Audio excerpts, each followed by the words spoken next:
নমস্কার বন্ধুরা, এই মুহূর্তের সবচেয়ে গুরুত্বপূর্ণ এবং ব্রেকিং এবং সবচেয়ে সুখকর খবর আপনাদের সঙ্গে শেয়ার করতে চলেছি, যেটি আনন্দবাজার.com-এ রাত্রি 8টার কিছু পরে প্রকাশ পেয়েছে। দেখুন কি বলা হচ্ছে।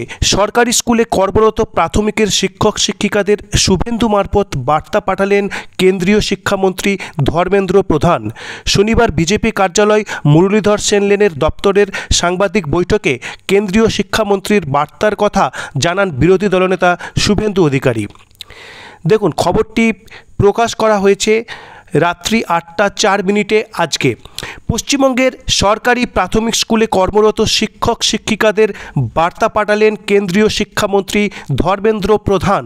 তার বার্তাবাহক রাজ্যের বিরোধী দলনেতা শুভেন্দু অধিকারী শনিবার মুরলীধর সেন লেনের বিজেপি কার্যালয়ে সাংবাদিক বৈঠকে কেন্দ্রীয় শিক্ষামন্ত্রীর বার্তার কথা জানান বিরোধী দলনেতা। তিনি জানান, এই বিষয়টি নিয়ে কেন্দ্রীয় শিক্ষামন্ত্রীর পাশাপাশি বালুরঘাটের সাংসদ তথা কেন্দ্রীয় শিক্ষা প্রতিমন্ত্রী সুকান্ত মজুমদারের সঙ্গেও তার দীর্ঘ আলোচনা হয়েছে। শুভেন্দু বলেন, গতকাল বিহারে ছিলেন কেন্দ্রীয় শিক্ষামন্ত্রী, সেখান থেকেই তার সঙ্গে আমার দীর্ঘ কথা হয়েছে। তিনি আমাকে পশ্চিমবঙ্গের প্রাথমিক শিক্ষক ও শিক্ষিকাদের আশ্বস্ত করতে বলেছেন ভারত সরকারের পক্ষে। খুব মারাত্মক একটি কোট আমরা পাচ্ছি, দেখুন, কোট আনকোট। গতকাল বিহারে ছিলেন কেন্দ্রীয় শিক্ষামন্ত্রী, সেখান থেকেই তার সঙ্গে আমার দীর্ঘ কথা হয়েছে। তিনি আমাকে পশ্চিমবঙ্গের প্রাথমিক শিক্ষক ও শিক্ষিকাদের আশ্বস্ত করতে বলেছেন ভারত সরকারের পক্ষে।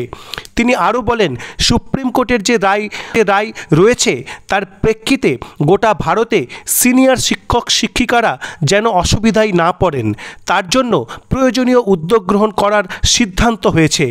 দ্রুতই সেটা হবে। শিক্ষামন্ত্রীর অনুমতি নেই যে তিনি সাংবাদিক বৈঠকে একথা বলছেন, তাও জানিয়েছেন নন্দীগ্রাম বিজেপি বিধায়ক শুভেন্দু। সুতরাং এটি এই মুহূর্তে শুধু পশ্চিমবঙ্গ নয়, সারা ভারতের যে লক্ষ লক্ষ শিক্ষক শিক্ষিকা রয়েছেন তাদের একটি ভীষণ স্বস্তির একটি খবর।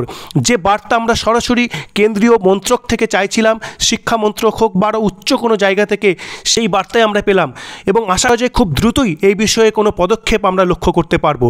সুতরাং এই চ্যানেলের সমস্ত দর্শক, সমস্ত শিক্ষক শিক্ষিকা যারা বন্ধু রয়েছেন তাদের একেবারে নিশ্চিন্ত থাকার জন্য বলছি। এবং এটি ছিল আজকের মোস্ট ইম্পর্টেন্ট এবং মোস্ট পজিটিভ খবর। তো এই বিষয়ে পরবর্তী আপডেটের জন্য অবশ্যই চ্যানেলটি সাবস্ক্রাইব করুন এবং ভালো লাগলে লাইক এবং শেয়ার করুন। ধন্যবাদ।